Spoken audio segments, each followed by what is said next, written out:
Hey guys, welcome back to the channel. आज हम क्या देखने वाले हैं? आज we are going to see the road map for 15 April from to 30 April. तो ये 15 अप्रैल टू 30 अप्रैल का रोड मैप हम देखने वाले हैं। अगर आपने 1 अप्रैल टू 15 अप्रैल तक का रोड मैप नहीं देखा होगा तो भी कोई बात नहीं, you have to just study more. जिन्होंने जो स्टार्टिंग से लेके 1 अप्रैल से लेके जो पढ़ रहे हैं उनके कंपैरिजन में आप लोगों को थोड़ा सा ज़्यादा पढ़ना पड़ेगा। Okay, let's begin. सो सबसे पहले ये चीज़ तो मैंने पिछले बार भी बोली थी कि go in the flow with the teacher, कि मैम जो जो पढ़ा रही है, सपोज़ मैम ने आज सेल पढ़ाया मुझे, वैसे तो ये 9th का सिलेबस है, कोई बात नहीं। सपोज़ मैम ने मुझे आज सेल पढ़ाया तो मैं घर पे आके सेल रिवाइज़ कर लिया मैंने। मैम ने मुझे आज स्लाइड पढ़ाया तो मैंने घर पे आके रिवाइज़ कर लिया। Like this you have to go in the flow with the teacher. This is the best thing ever you can just do. Consistency बहुत इंपॉर्टेंट होती है एंड डिसिप्लिन, ये दोनों चीज़ें ना बहुत बहुत इंपॉर्टेंट होती है। खैर, इसके ऊपर मैं एक न्यू वीडियो भी लाने वाली हूँ जल्दी। Planning is going. तो टीचर के साथ फ्लो में जाओ तो देखता है तुम लोग को रोड मैप में क्या क्या करना है 15 अप्रैल से लेकर 30 अप्रैल में। सबसे पहले ना लेक्चर को अटेंड करो कि मैम क्या बता रही है, क्या पढ़ा रही है, वो उसको अटेंड करो और रनिंग नोट्स बनाओ। अब रनिंग नोट्स क्या होता है? ये वो नोट्स होता है जो मैम जो जो डिक्टेट करती है, मैम जब जब समझाती है कुछ कुछ चीज़ें एक्सप्लेन करती है इन शॉर्ट मैम, उसको तुम लोग लिख लेते हो अपने खुद के भाषा में। यूजुअली टीचर्स अपने नोट्स देते हैं कोचिंग्स वगैरह में, पर स्कूल में अगर तुम लोग डिपेंडेंट पूरे स्कूल से ही हो, स्कूल पे ही डिपेंडेंट हो, तो तुम लोग ये रनिंग नोट्स ज़रूर बनाना। It's very helpful. मैं बोल रही हूँ, ये बहुत हेल्पफुल होता है। उसके बाद उन नोट्स को पढ़ना एंड एनसीईआरटी को भी पढ़ना। ये मतलब नहीं है कि तुम लोग सिर्फ नोट्स को ही पढ़ोगे। एनसीईआरटी बहुत इंपॉर्टेंट होती है 10th स्टैंडर्ड में भी, तो एनसीईआरटी को भी पढ़ना और जो नोट्स मैम या तुमने लिखे हैं, मैम ने दिए हैं, उन्हें भी पढ़ना। उसके बाद सॉल्व एनसीईआरटी। इसमें एक्चुअली 3 वेरिएंट्स आते हैं। तुम्हें एनसीईआरटी भी सॉल्व करनी है, तुम्हें तुम्हारा जो भी मॉड्यूल होगा या रेफरेंस बुक होगी। मॉड्यूल मतलब कौन से मॉड्यूल्स? अगर तुम लोग बड़े बड़े कोचिंग्स जाते हो तो तुम्हें मॉड्यूल्स मिलेंगे, पैकेजेस मिलेंगे कुछ कुछ, तो उन बुक्स को तुम लोग सॉल्व कर सकते हो। उनमें सारी चीज़ें होती है। या तो तुम लोग बाहर से मार्केट से सोर्स कर सकते हो बुक, बट एक रेफरेंस बुक ज़रूर से रखना। और कॉम्पिटेंसी फोकस्ड प्रैक्टिस क्वेश्चंस, इसका लिंक तो डिस्क्रिप्शन में मैं नहीं दे पाऊँगी। मैं इसके ऊपर वीडियो ज़रूर लाऊंगी कि कॉम्पिटेंसी फोकस्ड क्वेश्चंस में किस तरह के क्वेश्चंस होते हैं, सीबीएसई की कौन से वेबसाइट पे मेरे को ये क्वेश्चंस मिलेंगे। तो बस तुम्हें यही चीज़ें करनी है। बट ऐसा है कि 15 अप्रैल से लेके 30 अप्रैल के बीच में ना 15 दिन आएंगे, 15 डेज़ आते हैं। एंड उन 15 डेज़ में तुम्हें रोज़ पढ़ना है, डेली। तुम्हारे पास कोई ऑप्शन नहीं है कि आज पढ़ा कल नहीं पढ़ूंगा, ऐसा नहीं होता। डेली पढ़ना है और मतलब पढ़ना ही है। तुम लोग जब डेली पढ़ोगे तभी तुम्हें कोई रिजल्ट दिखेगा। Consistency is the key for the success.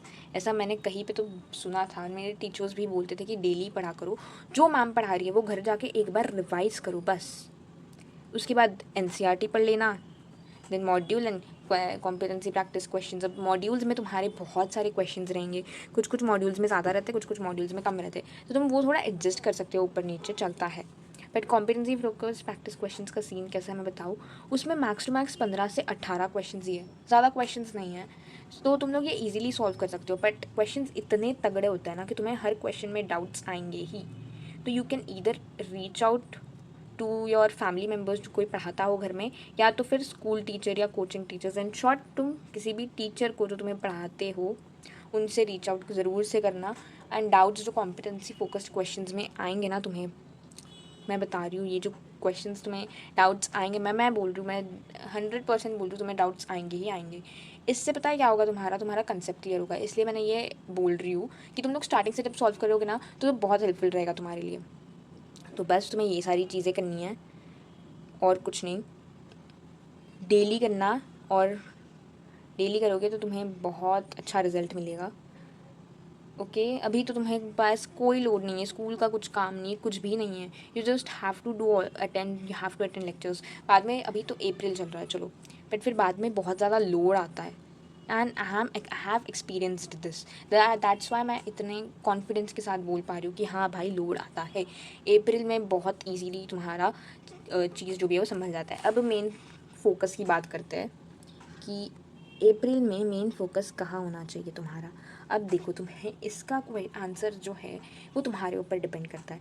तुम्हें अगर कोई एसएसटी के फील्ड में जाना है तो तुम वो तुम्हारा मेन फोकस हो सकता है, या तुम्हें 9th-10th के बाद 11th-12th में साइंस परस्यू करनी है, या तुम्हारा सपना पीसीएम लेने का है या पीसीबी लेने का है, तो तुम्हारे लिए साइंस और मैथ्स ये दोनों चीज़ें इंपॉर्टेंट होनी चाहिए। तुम्हारा मेन कोर फोकस ये होना चाहिए। अगर तुम्हें लिटरेचर में जाना है तो तुम्हारा कोर फोकस इंग्लिश या कोई भी लैंग्वेज होना चाहिए। तो इसके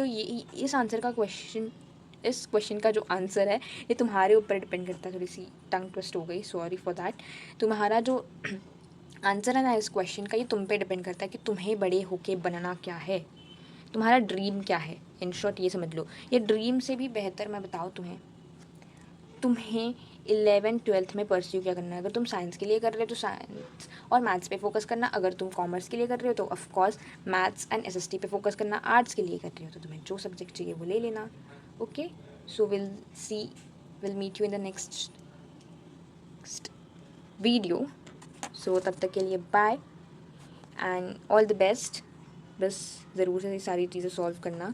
डू लाइक द वीडियो, अगर आपको वीडियो पसंद आई होगी। Do subscribe the channel for the new such updates. मैं बहुत सारी चीज़ें लेके आती हूँ तुम सबके लिए, तो ज़रूर से लाइक कर देना और कमेंट करना कि कैसी लगी वीडियो। बिकॉज तुम लोग कमेंट नहीं करते तो साइकिल कंप्लीट नहीं होती है गाइस फीडबैक की। सो ज़रूर बताना।